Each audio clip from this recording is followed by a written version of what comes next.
Hi friends, സ്റ്റീയാൻ interiors എന്ന ഈ ചാനലിലേക്ക് എല്ലാ കൂട്ടുകാർക്കും സ്വാഗതം.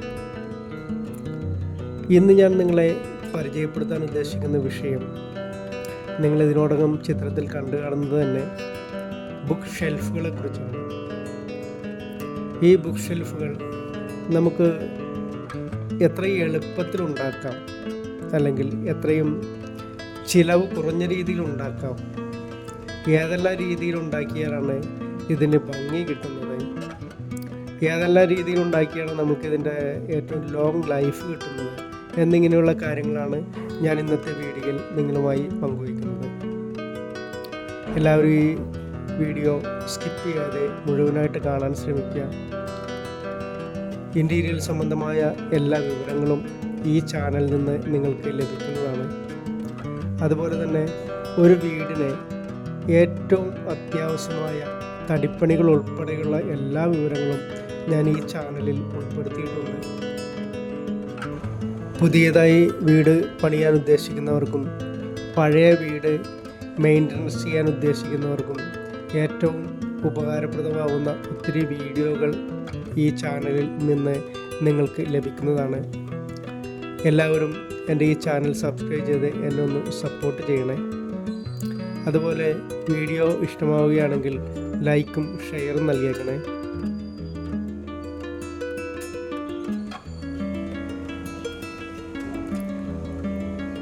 ഇനി വീഡിയോയിലേക്ക് കടക്കാം.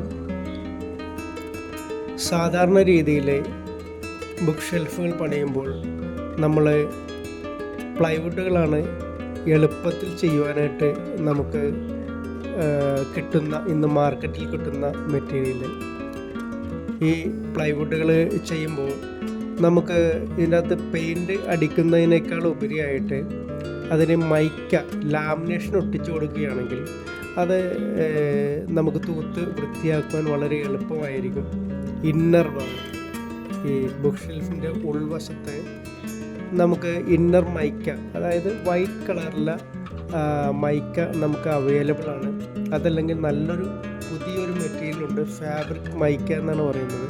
ഈ മൈക്ക നമുക്ക് ഇതിൻ്റെ ഉള്ളിൽ ഉപയോഗിക്കുകയാണെങ്കിൽ വളരെ ചിലവ് കുറഞ്ഞ രീതിയിൽ, ഒരുപക്ഷെ പെയിൻറ് ചെയ്യുന്നതിനേക്കാൾ എളുപ്പത്തിൽ നമുക്ക് ഈ ബുക്ക് ഷെൽഫ് ഉണ്ടാക്കുവാൻ സാധിക്കും. അതുപോലെ വളരെ വൃത്തിയുള്ളതും ഭംഗിയുള്ളതുമായിരിക്കും അതിൻ്റെ അകംവശം. കാരണം ബുക്കുകൾ വെക്കുമ്പോൾ വളരെ വൃത്തിയുള്ളതായിരിക്കണം. നമ്മൾ എത്ര പെയിൻ്റ് അടിച്ചാലും, പൊട്ടിയിട്ട് പെയിൻ്റ് അടിച്ചാലും ഈ മൈക്ക ഒട്ടിക്കുന്ന അത്ര ഫിനിഷിങ് ഒരുപക്ഷെ കിട്ടണമെന്നില്ല.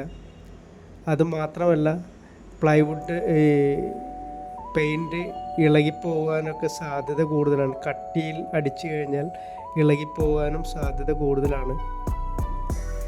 അപ്പോൾ അതുകൊണ്ട് മൈക്ക ഒട്ടിക്കുന്നതായിരിക്കും ഏറ്റവും അഡ്വാൻറ്റേജ് ആയിട്ടുള്ള, ഏറ്റവും ഫിനിഷിംഗ് ആയിട്ടുള്ള ഒരു മെത്തേഡ്. ഇനി മറ്റൊരു മെത്തേഡ് എന്ന് പറയുന്നത് മൾട്ടിവുഡ് കൊണ്ട് നമുക്ക് ബുക്ക് ഷെൽഫുകൾ ഉണ്ടാക്കും. മൾട്ടിവുഡ് കൊണ്ട് ബുക്ക് ഷെൽഫുകൾ ഉണ്ടാക്കുമ്പോൾ വൈറ്റ് മൾട്ടിവുഡ് ഉപയോഗിക്കുകയാണെങ്കിൽ അതിൻ്റെ ഉൾവശം നമ്മൾ പെയിൻ്റ് അടിക്കുകയോ വേണ്ട, അതേപോലെ ലാമിനേഷൻ ഒട്ടിക്കുകയും വേണ്ട. നല്ല ഫിനിഷിങ്ങിൽ അത് കിടക്കുകയും ചെയ്യും. ലോങ് ലൈഫായിരിക്കും. വെള്ളം വീണാലോ ഈർപ്പം അടിച്ചാലോ ഒന്നും യാതൊരു കുഴപ്പവും ഈ ഷെൽഫിന് സംഭവിക്കുകയുമില്ല. അതുപോലെ പല ഡിസൈനുകളുള്ള ബുക്ക് ഷെൽഫുകൾ ഇന്ന് ഉണ്ടാക്കിയിട്ടുണ്ട്. ഇപ്പോൾ ഈ കാണുന്നത് സിസോ വർക്ക് എന്നാണ് ആ ഷെൽഫിന് പറയുന്നത്. അത്തരത്തിലുള്ള ഷെൽഫുകൾ ഉണ്ടാക്കുവാൻ നമുക്ക് ഫ്ലെക്സി പ്ലൈവുഡുകൾ ആവശ്യമാണ്. കുറച്ച് ചിലവ് കൂടിയ ഒരു വർക്കാണ്, പണി ഒരല്പം കൂടുതലാണ്. ഇപ്പോൾ കാണുന്ന വർക്കുകളെല്ലാം സിമ്പിളായിട്ട് പണികൾ കുറഞ്ഞ വർക്കുകളാണ്. അതുപോലെ തന്നെ ബുക്ക് ഷെൽഫ് എന്ന് പറയുമ്പോൾ വലിയ ഒരു അലമാരി എന്നൊരു നിലയിലേക്ക് പോകണമെന്നില്ല. നമുക്ക് നമ്മുടെ ഡൈനിങ് റൂമിലോ ലിവിങ് റൂമിലോ എവിടെയെങ്കിലും സെറ്റ് ചെയ്യാൻ പാകത്തിൽ ഒരു ട്രീ മോഡലിലോ അങ്ങനെയുള്ള ഒരു സിസോ വർക്ക് മോഡലിലോ അങ്ങനെയുള്ള ബുക്ക് ഷെൽഫുകൾ ഉണ്ടാക്കുകയാണെങ്കിൽ നമ്മളുടെ വീടിൻ്റെ ചുവരുകൾക്ക് നല്ല ഭംഗിയും കൂടും, നമ്മളുടെ ആവശ്യം നടക്കുകയും ചെയ്യും. നല്ലൊരു ആർക്കിടെക്ചർ പോലെ നല്ലൊരു ഭംഗിയുള്ള ഒരു ബുക്ക് ഷെൽഫ് ഉണ്ടാക്കുകയാണെങ്കിൽ വീടിൻ്റെ ഭംഗി വളരെ അതിമനോഹരമായിട്ട് കൂടുകയും ചെയ്യും, നമുക്ക് എളുപ്പത്തിൽ എടുക്കുവാനും സാധിക്കും. അതുപോലെ വലിയ ഷെൽഫുകളാണ് ഉണ്ടാക്കുന്നതെങ്കിൽ അതിന് പ്രത്യേക ഒരു മുറി സജ്ജീകരിക്കേണ്ടത് അത്യാവശ്യമാണ്. അപ്പോൾ അത് ഒരു പ്രൈവറ്റ് ഏരിയ ആയിട്ട് നമുക്ക് മാറ്റാൻ സാധിക്കും. അങ്ങനെ ചെയ്യുന്ന ബുക്ക് ഷെൽഫുകൾക്ക്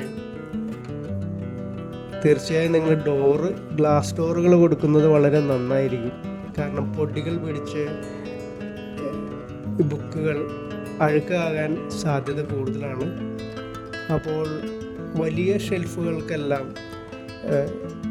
ഡോറുകൾ കൊടുത്താൽ വളരെ നന്നായിരിക്കുമെന്നാണ് എൻ്റെ അഭിപ്രായം. ബാക്കി നമ്മൾ ചെയ്യുന്ന ചെറിയ ചെറിയ വർക്കുകൾക്ക് ഡോറുകൾ കൊടുക്കണമെന്നില്ല.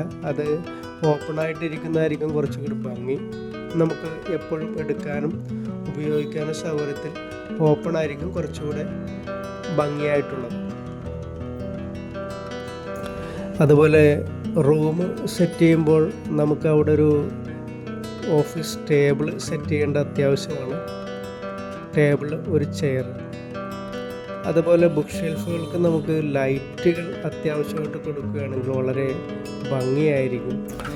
ലൈറ്റുകൾ കൊടുക്കുമ്പോൾ ഈ ബുക്ക് ഷെൽഫുകൾക്ക് ഗ്ലാസ് തട്ടുകളായിരിക്കും കുറച്ചും കൂടി യോജിക്കുന്നത്. ഗ്ലാസ് തട്ടുകൾ ഇടുകയാണെങ്കിൽ നല്ല ലൈറ്റുകളും കൂടി വരുമ്പോൾ നല്ല ഭംഗിയായിരിക്കും കാണാനായിട്ട്, കാഴ്ചയ്ക്ക് നല്ല വ്യൂ ആയിരിക്കും.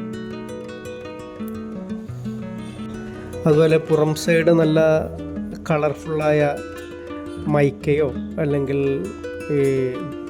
OSTയോ വിനീറോ എന്തെങ്കിലും ഒട്ടിക്കുകയാണെങ്കിൽ വളരെ ഭംഗിയായിരിക്കും. നമ്മുടെ വീടിൻ്റെ നമ്മുടെ ബുക്ക് ഷെൽഫിൻ്റെ ഭംഗി 10 മടങ്ങ് വർദ്ധിക്കുകയും ചെയ്യും. നിങ്ങൾക്കിഷ്ടമുള്ള ഏതെങ്കിലും മോഡലുകൾ ഇതിൽ നിന്ന് തിരഞ്ഞെടുക്കാവുന്നതാണ്. നിങ്ങളുടെ വീടിന് ഏത് മോഡലാണോ അനുയോജ്യമായിട്ട് തോന്നുന്നത് ആ മോഡൽ ഉപയോഗിച്ച് നിങ്ങൾക്കുണ്ടാക്കാവുന്നതാണ്. എൻ്റെ സഹായം എന്തെങ്കിലും ആവശ്യമുണ്ടെങ്കിൽ തീർച്ചയായും കമൻറ്റ് ചെയ്യുക.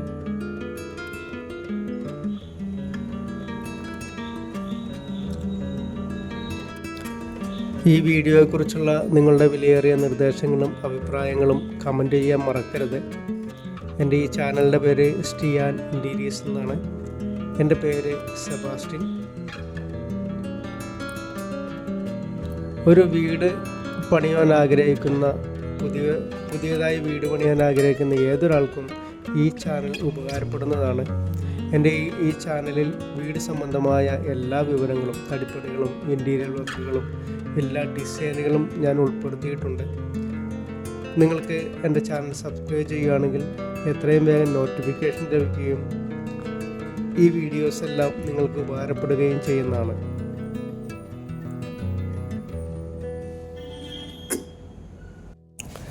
ഇനിയും ഈ ചാനൽ സബ്സ്ക്രൈബ് ചെയ്യാതെയാണ് ഈ വീഡിയോ കാണുന്നതെങ്കിൽ തീർച്ചയായും നിങ്ങൾ സബ്സ്ക്രൈബ് ചെയ്യുക. നിങ്ങൾക്ക് ഇഷ്ടപ്പെട്ട, നിങ്ങൾക്ക് ഉപകാരപ്രദമാകുന്ന പുതിയ പുതിയ വീഡിയോകൾ ഈ ചാനലിൽ നിന്ന് ലഭിക്കുന്നതാണ്.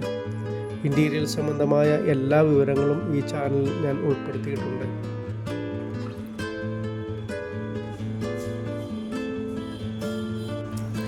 നിങ്ങൾക്ക് ഏറ്റവും ഉപകാരപ്രദമാകുന്ന ഇൻട്രസ്റ്റിംഗ് ആയ പുതിയ മറ്റൊരു വീഡിയോയുമായി വരുന്നവരെ എല്ലാ കൂട്ടുകാർക്കും ശുഭദിനം.